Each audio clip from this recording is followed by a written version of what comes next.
अगली खबर की ओर जो कि पंजाब सरकार से जुड़ी हुई है, जो कि भारी कर्ज में है। हालत यह है कि सरकारी कर्मचारियों को वेतन देने के लिए सरकार के खजाने में पैसे नहीं हैं और इस कर्ज से उबरने के लिए उसने कई जेल, विधवा आश्रम, न्यायालयों और सरकारी दफ्तरों को गिरवी रख दिया है, जिससे सरकार को 2100 करोड़ रुपए मिले हैं। आपको बता दें कि पंजाब सरकार 1,25,00,000 के कर्ज में डूबी हुई है। ऐसे में ना तो उसके पास वेतन देने के लिए पैसे हैं और ना ही तमाम सरकारी योजनाओं को चलाने के लिए। लिहाजा उसने अपनी तमाम संपत्तियों को अलग अलग बैंक के पास गिरवी रख दिया है, जिससे 2,100 करोड़ रुपए उसे मिले हैं। इन संपत्तियों में गांधी वनिता आश्रम भी है, जिसे बंटवारे के बाद पाकिस्तान से आए शरणार्थियों के लिए बनवाया गया था। हालांकि ये पहली बार नहीं है जब पंजाब सरकार ने पैसे जुटाने के लिए अपनी संपत्तियों को गिरवी रखा हो। इससे पहले साल 2013 में भी सरकार ने कई संपत्तियों को गिरवी रखा था। 2013 से 2015 के बीच ये संपत्तियां गिरवी रखी हुई हैं। तो ये भी जरा जान लें कि आखिरकार ये पूरा मामला है क्या। गिरवी यहां पर बादल सरकार ने कई संपत्तियों को रखा है। 1,25,00,000 के कर्ज में इस वक्त सरकार डूबी हुई है। सरकार के पास कर्मचारियों को वेतन देने के लिए पैसे भी नहीं हैं। 2013 से 2015 के बीच गिरवी रखी गई संपत्तियां हैं ये, और 5 बड़े बैंकों में ये संपत्तियां गिरवी रखी गई हैं। संपत्तियों को गिरवी रखकर 2100 करोड़ रुपए जुटाए गए हैं। आश्रम, स्कूल, सरकारी दफ्तर, जेल गिरवी रखे गए हैं, जबकि आवासीय और व्यापारिक भवनों को भी गिरवी रखा गया है। और चलिए ये भी देख लेते हैं कि आखिर कौन कौन सी प्रॉपर्टीज हैं जिन्हें गिरवी रखा गया है और उससे कितने पैसे सरकार को यहां पर मिले हैं। सबसे पहले गांधी वनिता आश्रम, जो कि जालंधर में है, और इससे 350 करोड़ रुपए मिले हैं बैंक ऑफ बड़ौदा की तरफ से। Old DC SSP office Jalandhar, PWD office Patiala, Pune enclave जंगराव, और 750 करोड़ केनरा बैंक से यहां पर मिला है। तो वहीं पुंडा एनक्लेव जंगराव में है, जिसको गिरवी रखा है बादल सरकार ने, और पुडा एनक्लेव बुढ़लाड में भी है। इसके अलावा राजपुरा कॉलोनी पटियाला, और इन सब से 750 करोड़ रुपए बादल सरकार को मिले हैं बैंक से। ग्रीन पार्क एनक्लेव, जो कि लुधियाना में है, इसे भी गिरवी रखा गया है सरकार की तरफ से। जालंधर की जेल साइट को भी गिरवी रखा गया है। तो वहीं मानसिक रोग अस्पताल को भी अमृतसर में गिरवी रखा गया है, और इसके बाद सरकार को 400 करोड़ रुपए बैंक की तरफ से मिले हैं। पुराना जिला न्यायालय लुधियाना में जो है, कैनाल कॉलोनी लुधियाना की,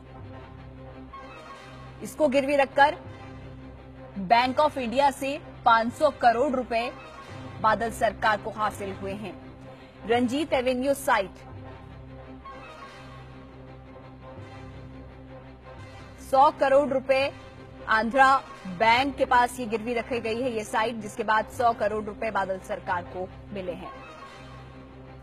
और सर्वमित्र इसी खबर पर हमारे साथ फोन लाइन पर है। सर्वमित्र, तमाम जो प्रॉपर्टीज है, सरकारी प्रॉपर्टी, जिन्हें बादल सरकार ने गिरवी रखा है, और ये भी जानकारी है कि ऐसा पहली बार नहीं हुआ है कि पंजाब सरकार के पास पैसों की कमी है। इससे पहले भी ऐसी चीजें वो कर चुकी है पैसे जुटाने के लिए।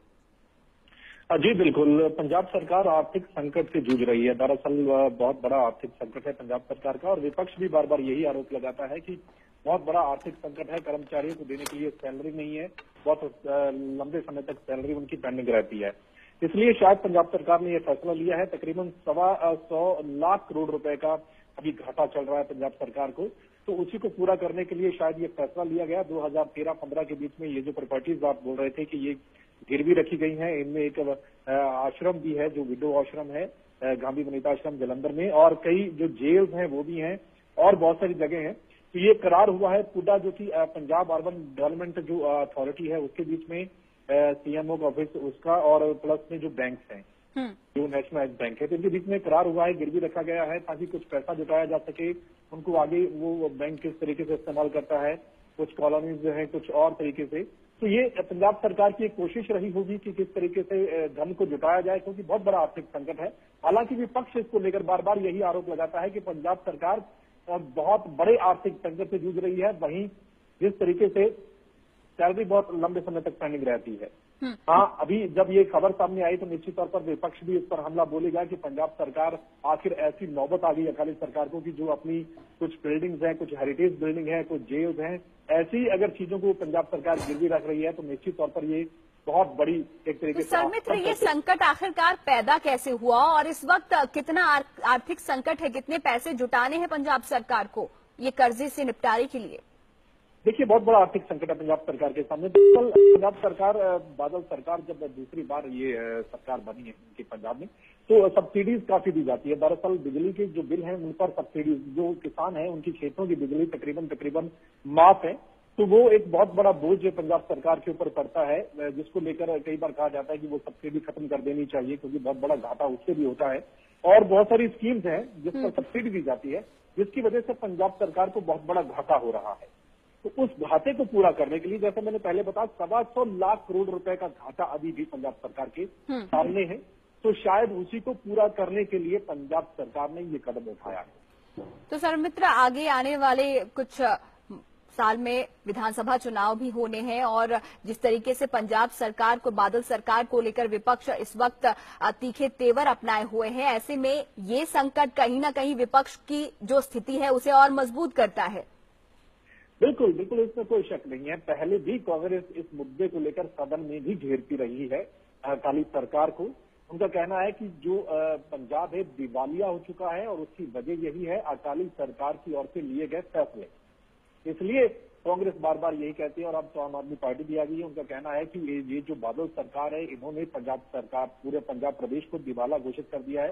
कभी जो पंजाब प्रदेश वो कृषि प्रधान देश हुआ करता था और सबसे पॉपुलर और सबसे नंबर 1 प्रदेश हुआ करता था, लेकिन आज ये स्थिति हो गई है कि इसके पास अपने कर्मचारियों को देने तक के लिए पैसे नहीं है, सैलरी नहीं है, इतना कर्ज में डुबो दिया है पंजाब प्रदेश को। तो ये एक बहुत बड़ा मुद्दा आने वाले इलेक्शन में बन सकता है।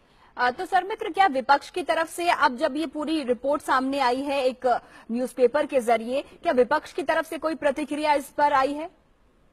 जी, जो विपक्ष के नेता हैं उनसे हम संपर्क कर रहे हैं और लोग कह रहे हैं कि निश्चित तौर पर ये जो रिपोर्ट सामने आई है, इसके बाद लोगों को भी पता चल जाएगा कि पहले विपक्ष तो कहता था, लोगों को भी पता नहीं था कि शायद विपक्ष ऐसे ही कहता है। तो अब लोगों को भी पता चल जाएगा कि वाकई में ही पंजाब सरकार कितनी कर्जे में डूबी हुई है और क्या क्या कदम उठा रही है पंजाब सरकार अपने कर्ज पूरा करने के लिए। चलिए, शुक्रिया सौमित्र आपका इन तमाम जानकारियों के लिए। तो एक न्यूज़पेपर के जरिए खुलासा हुआ है कि पंजाब सरकार ने कई जो सरकारी संपत्तियां हैं उन्हें गिरवी रखा है, जो आर्थिक संकट है उससे उबरने के लिए।